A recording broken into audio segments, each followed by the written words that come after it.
Man, oh man, my camera has been trying to mess with me today. I was trying to test the audio because knowing my luck, if I don't test the audio on one of these, even one of these live streams, and I do the video, then the audio will not have picked up. And so then you'll just have like a 30-something minute video of me flipping through these books, which is probably what a lot of people do want, but I figure I'll give you the option. You can hit the mute button, and that way you can have your blessed silence from my constant prattering and babbling. Anyway, then it tried to make it a public live stream, and while I've done a public flip through live stream this month, I hated to do another one. I'd like to actually be coloring when I do another live stream, which I would like to do. Might be this weekend, it might be next week, but I'm going to try to do another live stream this month. It will probably be one of the color by number books because I can't walk and chew gum at the same time. So something that can tell me what colors to use is going to be a heck of a lot better in a color and chat live stream. So maybe this weekend, maybe next week. I don't know, but my goal is to get one by the end of August. I'll try to give you guys a few days notice. I could set it up as a premiere, I guess, or something. Now that I've hit 1,000 subscribers, I can use the community tab, which I haven't really used yet, hadn't looked into much. So there's still some features that I'm trying to get used to on that. Anyway, we are continuing with our Creative Haven flip through and my Creative Haven collection, which, as we've determined this month, is quite large. What I'm going to do today is flip through books by Marty Noble. I have quite a few books. And the plan is next Friday. That's still August, right? Let me look. Yeah. All right. Next Friday is still August. So we will do another flip through Friday next week. That will feature books from Teresa Goodridge. And I also have 2 books that are kind of just random books that we haven't fit into anything else. So we will cover those as well. I think it's about 6 or 7 books total. One I just purchased this month. It's a new color by number. Otherwise, I would have put that in the color by number video, obviously. So we will do that next week, and that should round out all the Creative Haven books this week.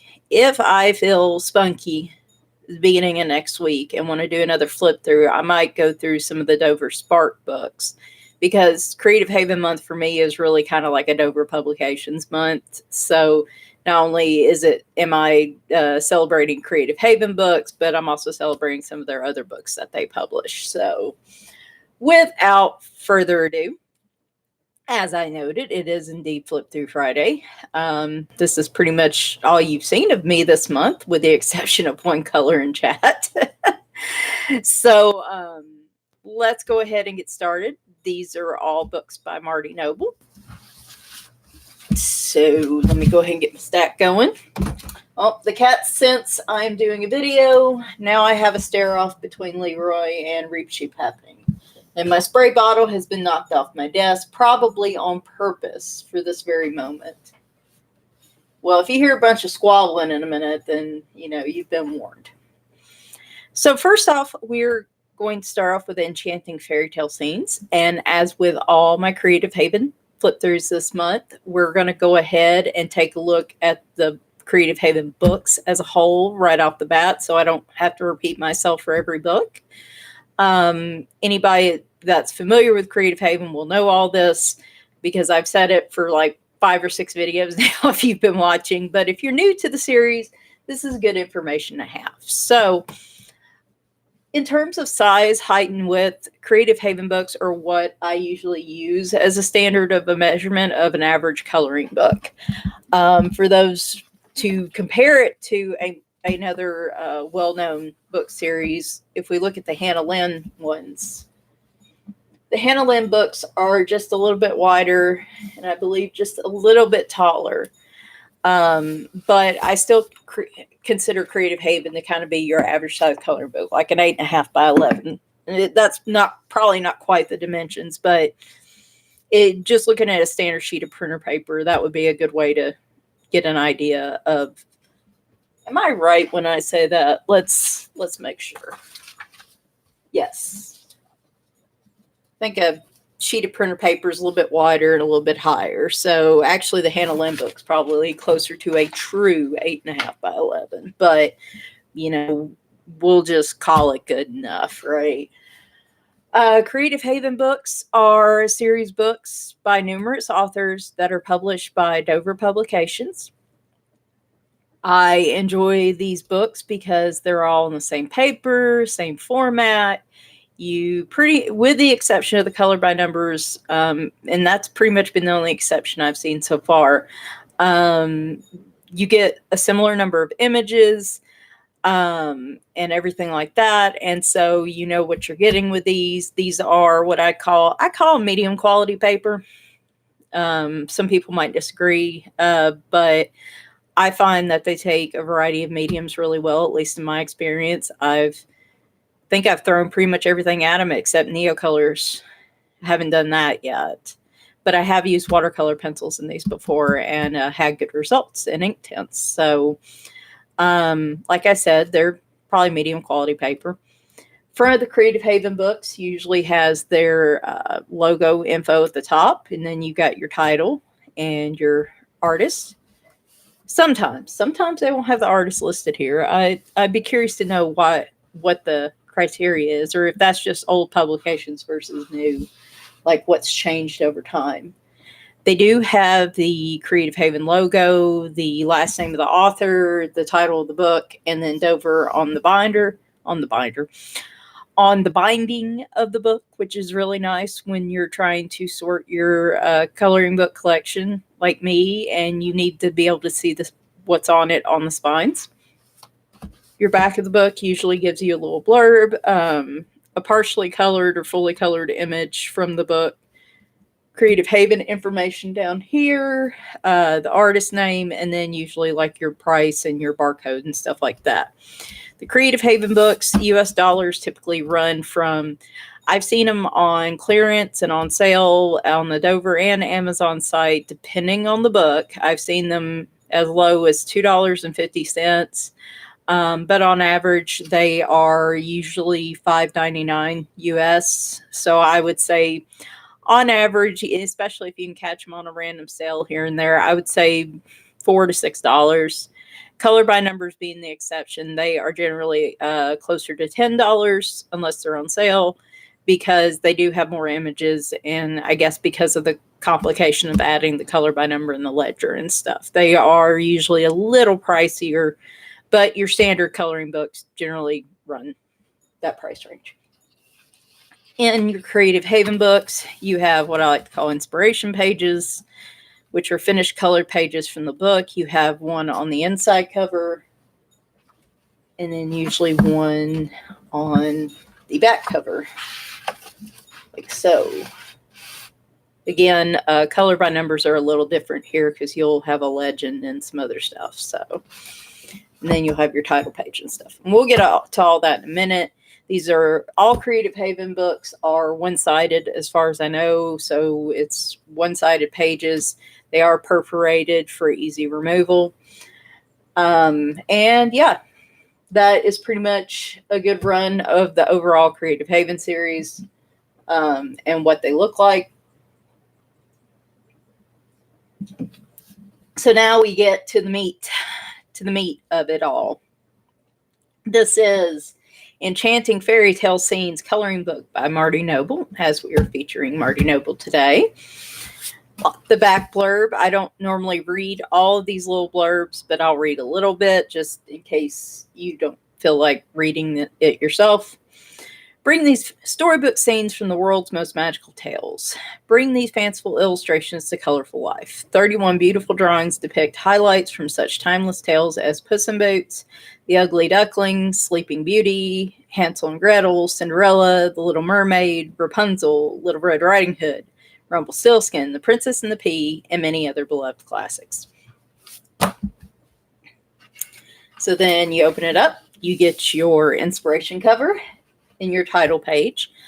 Most of the title pages look like this. They'll have the name of the book, Dover Publications at the bottom, usually the artist name and a mini version of one of the pictures in the book. I've seen a couple of them where they grade the line art and actually covered the entire page. I saw that in a couple Marjorie Sarnett books, and I actually prefer that type of title page. But again, that's a small nitpick because, I mean, unless I'm testing out mediums, I don't normally color the title page anyway. So, because I'm lazy. Now, if I complete a book, I will. But for right now, I'm not inclined usually to complete those since that page is already somewhere else in the book. Images from many of the fairy tales you loved as a child are presented here in this treasury of beautiful designs for the sophisticated colorist. And then 31 charming renderings portray the stories of, and it shows some of the different ones like Goldilocks and the Three Bears, Thumbelina, The Emperor's New Clothes, and other favorites. Then you have your copyright information here. And then we get to the actual art in the book. Now, one of the things I like about this book, I like it when they do this. They actually here in the binding put, boy, this is really hard to see. I hate using the live stream software because I can't manually focus it. That says Aladdin and the Wonderful Lamp. If you can't read it, which you probably can't. Anyway, the name of the fairy tale is listed there, and it's on closer to the binding. So when you tear the page out, it won't be a part of the final page if you decide to tear them out. Let's make sure we have this front and center. Like I said, they are all one-sided. It is white paper. I'd recommend, even with markers, even with them being one-sided, putting like a blotter page behind it. I even do that with colored pencils just to ensure no color transfers to the page behind it. I had something else I was going to say, and it went out the window. So we'll just continue on. This was from the inspiration page. This is Beauty and the Beast. There are definitely some in here that I am not too familiar with, which is cool. I like that. Bluebeard. So you do have some landscape ones as well as your portrait ones. Cinderella.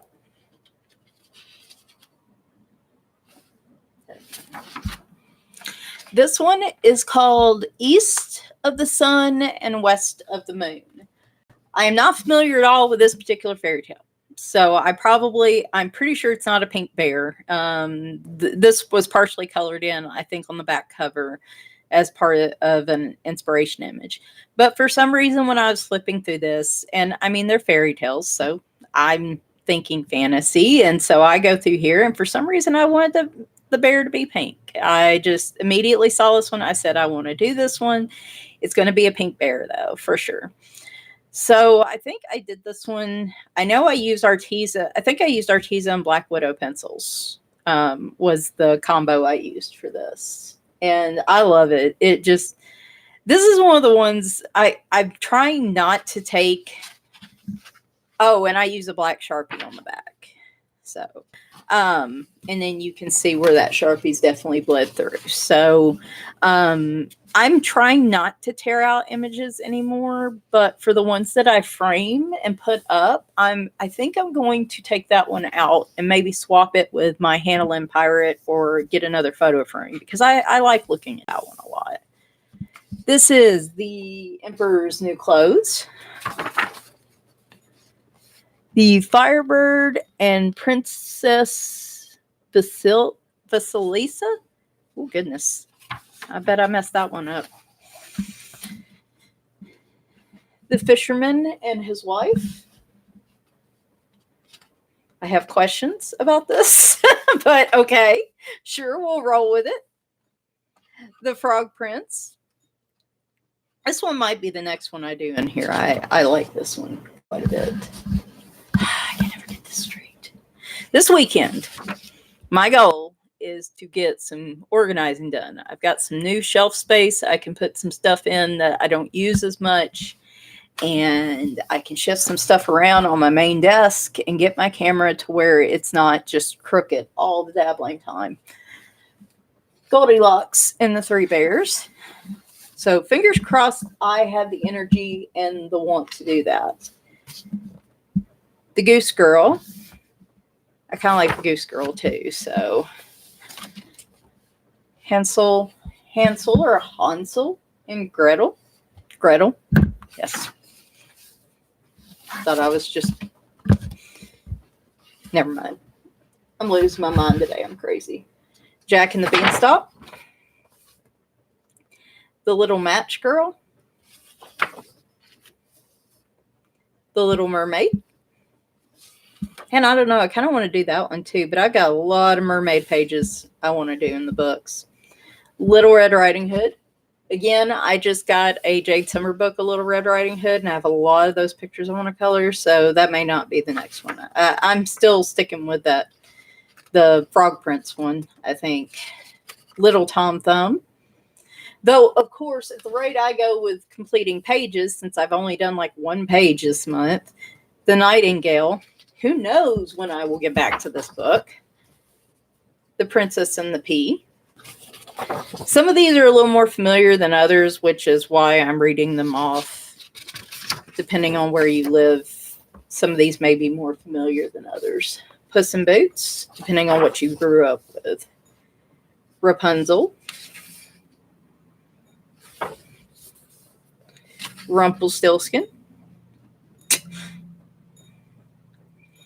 She has given him, that look on her face is like, it looks to me like she don't believe a word out of his mouth. But, well, you know, we know how the fairy tale goes. I believe this is Sleeping Beauty, and I am correct for once. Huzzah. Man, I'm slow today. The Snow Queen. In functionality, in a lot of ways. Snow White and Rose Red. Excuse me.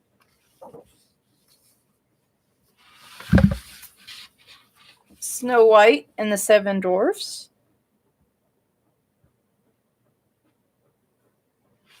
There we go. Oh, I kind of dig that one too. The Three Little Pigs. Look like he just woke up from a nap. Like, what do you want? Wherever you're selling, I ain't buying. I don't want to learn more. This not meaning to be offensive, but I don't want to learn more about your Lord and Savior. I want to take a nap. And that is simply just because of the type of where you get like Jehovah's Witnesses and stuff at the door. That's terrible. I shouldn't have said that. Hopefully, I'm sure I offended somebody, and I'm sorry about that. But we all know. Thumbelina. We all know that have people knocking on our door. We know that's true. Jeez Louise, Oreo. That cat's got all the room in the world to come through that window. And for some reason, he manages to hit the bottom of that window, and it makes the most awful banging sound. And when you're not expecting it, it can make your heart jump a little bit. Like then, the 12 Dancing Princesses. Oreo's gotten klutzy here lately. He is, I think, one of the oldest cats at this point. So, the Ugly Duckling. The Wild Swans. I don't know. They don't look too wild. I mean, they're not like partying. I don't see any beer or anything. They look actually quite calm. Are you sure they're not calm swans? Because they don't look like super wild to me. Like not crazy wild. Yeah, it's one of those days, folks. Y'all are like, oh boy. Sometimes you just get the flip-throughs, and then sometimes you get the commentary with the flip-throughs, which some of you enjoy, but I got to be in a certain mood for it, I guess.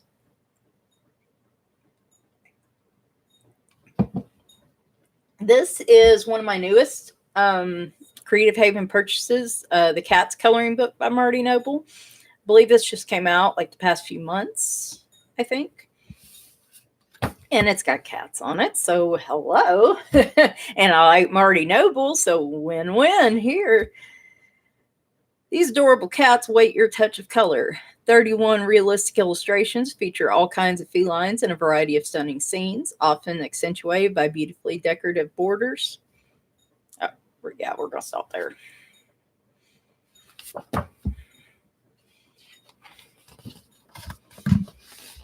Here is our inspiration page, and then our title page. And that picture is a little bigger than the other ones usually are, so. While I love my cat pictures, and one day I may get to the point that I have that kind of patience, but man, that shading on that cat is like a whole level of patience I have not yet learned. I love my cat coloring books, but oh man, I'm just not quite to that level just yet. All right. 31 illustrations of beautifully detailed cats are sure to bring joy to the experienced colorist with a love for felines. Felines.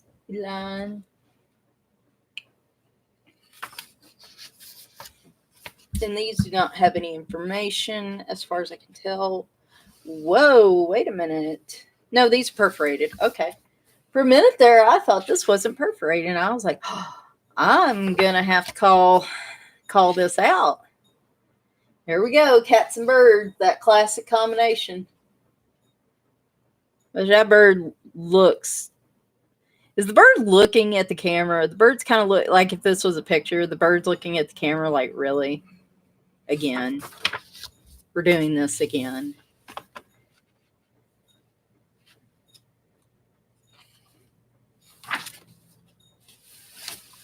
We do have some landscape and portrait. And I can never get the direction right. There's the one from the inspiration front.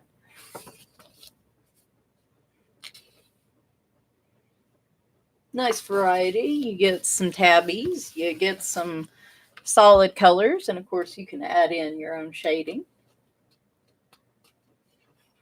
All these cats look just so innocent and adorable.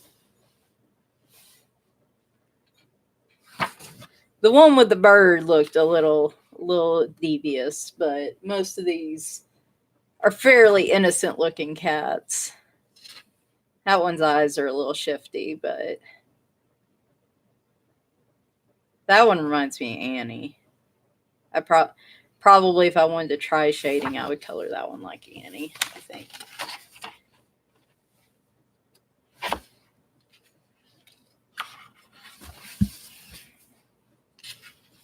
Man, I feel like I am moving very slowly today on flip-throughs.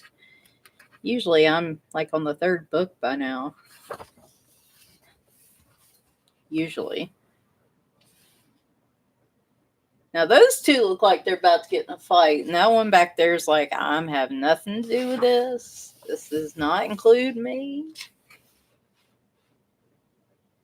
I am innocent. That one reminds me of Scamper. Especially when she's waiting on her crunchies. They get treats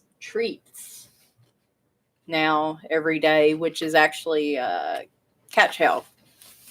Because they get like some Hill's prescription ID food for their dry food normally.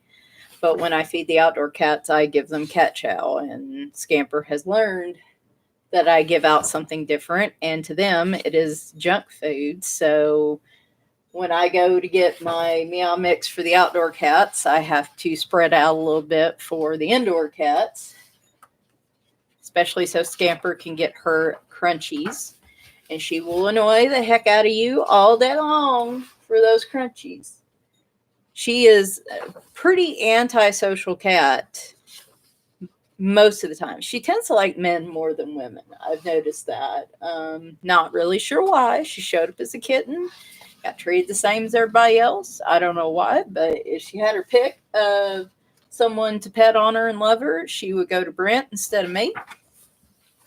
But she'll come over to me because she knows I'm the one that'll give her crunchies. So then I start getting the purrs and the pet me's. Ooh, that one kind of reminds me of Annie too. Especially with the little tail nub. Oh, then I get attention. As soon as she gets those, though, she disappears.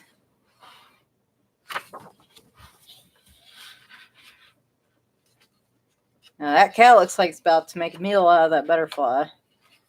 It's not good for the butterfly, for sure. This last one.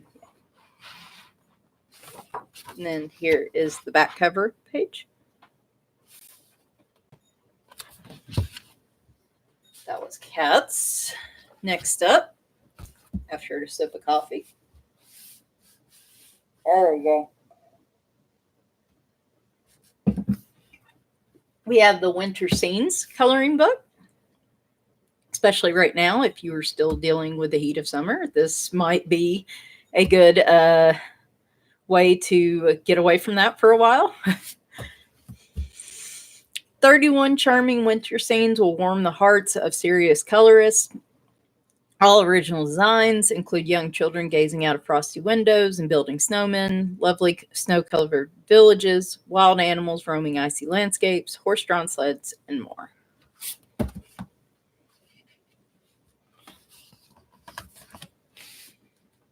And we got a cat. Cat sighting! Cat sighting!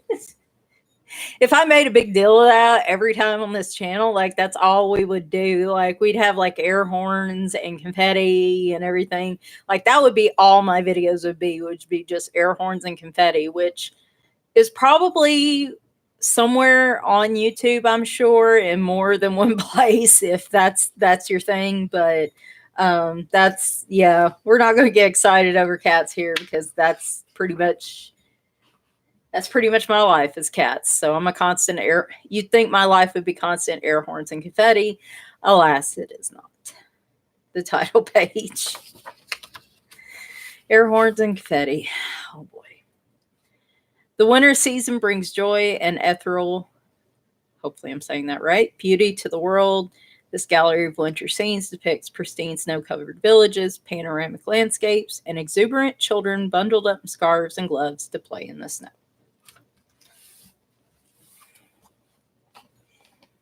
There we go. There we go.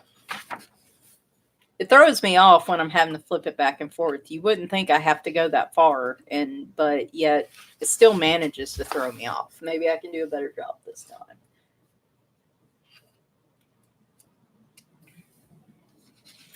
I would say Marty Noble's art is not super detailed. Like if you're looking for a little less detail work, if you're looking for a lot of details, I would go for more of a Marjorie Sarnett book. But Marty Noble kind of is more, I'd say, towards the middle in terms of detail versus just outlines of the drawings. Which is nice because, I mean, really, with shading and stuff, you can make these as detailed as you want. So,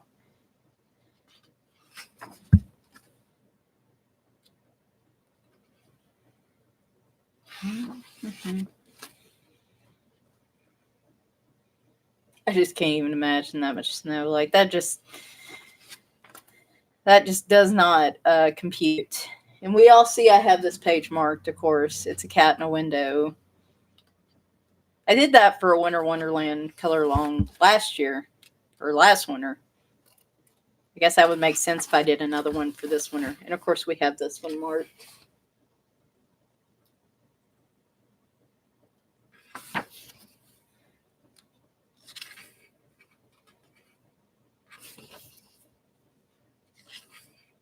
I like this one. It shows the different, almost different little pictures. I mean, it all comes together because you're looking through the window, but it's just little scenes, I guess. I like that one a lot. The composition of it. We gonna get fancy up in here. I promise it's just coffee, guys. I promise you. I know you don't believe me, but I swear. It's been such a long week. It's been such a busy week. I really wanted to get another coloring chat done this week. And I'm bummed because there was no time. Really and truly. I might try to start one today for the weekend or something. If I don't do a live stream. Haven't decided yet. Now here you're getting a little bit more detailed pictures, which is nice. I think Marty Noble has a nice mix of them, of detailed versus not so detailed.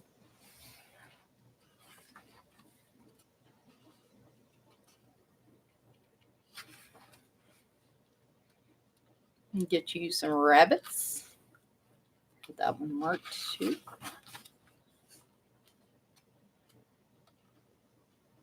And creepy kids staring at me through that window. That window needs a blind, like just boom. No more peeking neighbors, which I guess if I'm spying on the kids, I'm the one that was being weird to begin with, so fair enough, I suppose. All them geese and that kid's not being like murdered. Geese are mean, man. They are mean. Got another polar bear. Or a bear. We'll just say bear. Could be any bear. Doesn't necessarily have to be a polar bear, I suppose.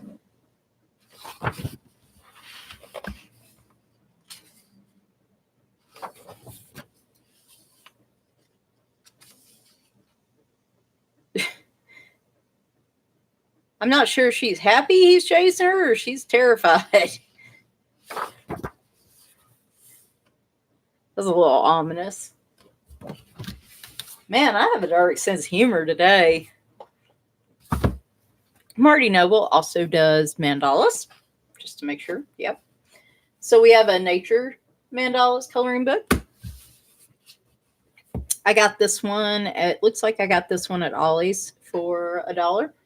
Back last summer, they had a huge deal where they had like all kinds of Creative Haven books on sale for $1 a piece. And I even found a couple color by numbers doing that. And I guess that's where my real love for this grew, because I was able to get so many of the books to try there when I found them there. So over 30 mandala designs to color.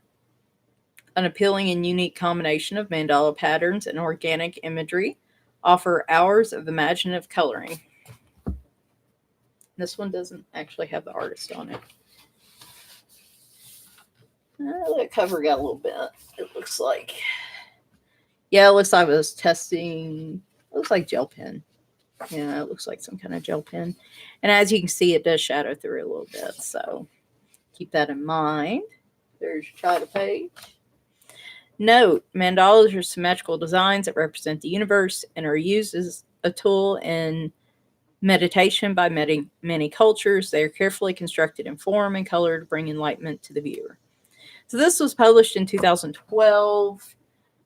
I might glance at some of my other books, but my guess is for the older books like this, they didn't put the artist on the cover, and that was a later edition, and that's probably why they're inconsistent. So if you enjoy mandalas, this might be, and you like nature and landscapes, animals, flowers, this might be a good choice for you.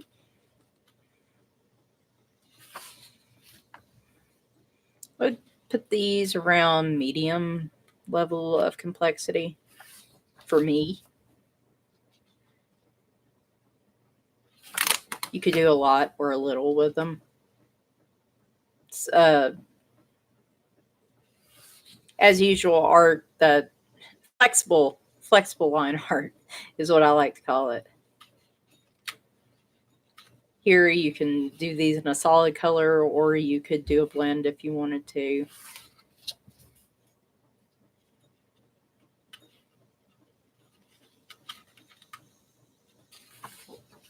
If you tend to want more open space to kind of work with and do a little more complex type of coloring, I think Marty Noble's books are a good choice for that.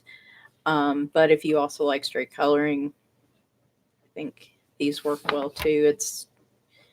These are books I think that a variety of people, colorists, would enjoy.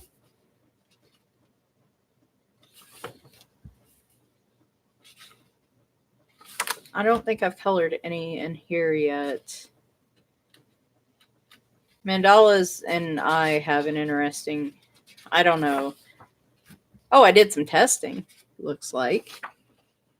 What was I testing? It was like gel pen. I think it was all gel pen. Yep. And where I was trying some gel pen blending, you can see like it really bled through. So love that these are one-sided, but I'm definitely careful anytime I color in them. At this point, even with colored pencils, I put a blotter page behind it. But yeah, I don't think I've actually completed any in this one.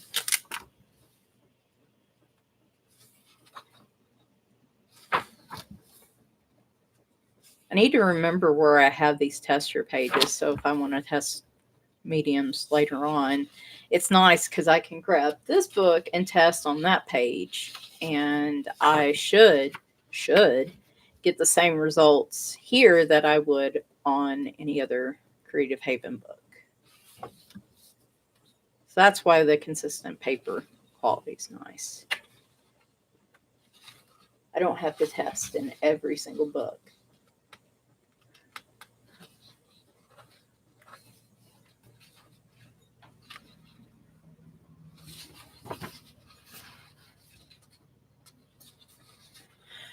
I started off with some energy this morning, and I am already starting to drag. That is not good. It is only like 11:30. I have other stuff I need to do.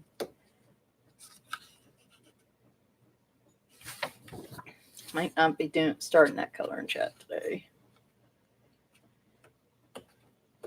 At this point, I'm having to take it like a half day at a time, pretty much. So here's one of the finished ones.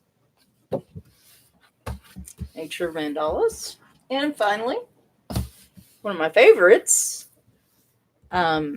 especially regarding mandalas. I quite enjoy this book. Flower Mandalas. These are designs on a black background. Over 30 flower mandalas to color. 31 illustrations combine the elegant beauty of flowers and the peaceful quality of mandalas.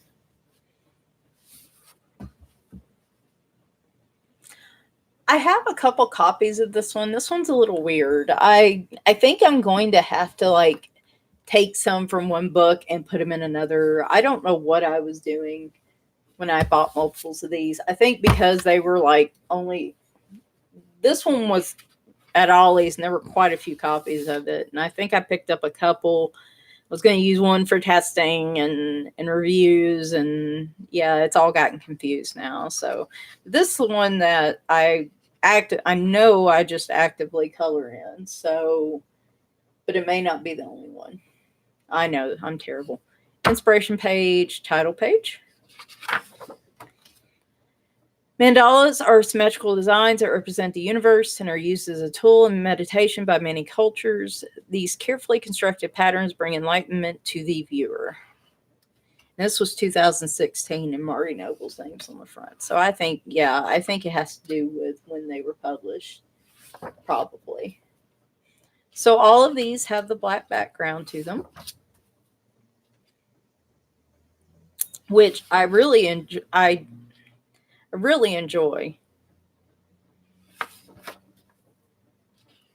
Mandalas have kind of grown on me since I did the mandala color along month. But I seem particularly drawn to the ones that have, pretty much anything that has a black background. I'm really a bright color kind of person, as you can see here, and that black background just makes it pop. I believe I used Crayola and Rose Art Super Tips on this one. Yeah, I think this was for, and you can see it, even the water-based markers bleed through, so.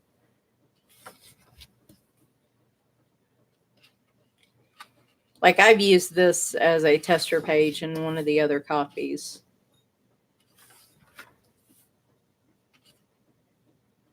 I feel like I haven't. I completed this one somewhere. I may have even taken the page out. I don't know.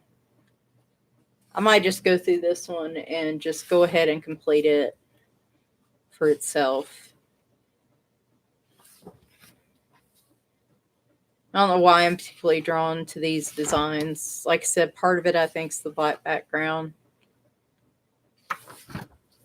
But this is a book that I really, even though it looks like I've only colored one picture, I know I've colored more than one. This is one of the books that I really enjoy.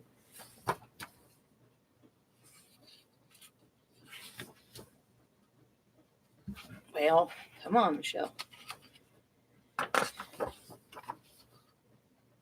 Plus, showing you this one, that way I can ensure no pages were ripped out. I don't think I've ripped out any from my Marty Noble books.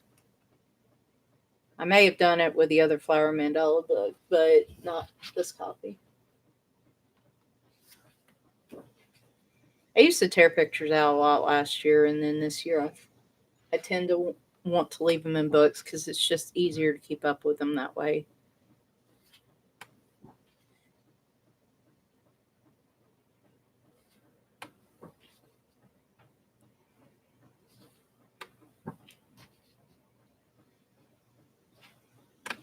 Oop.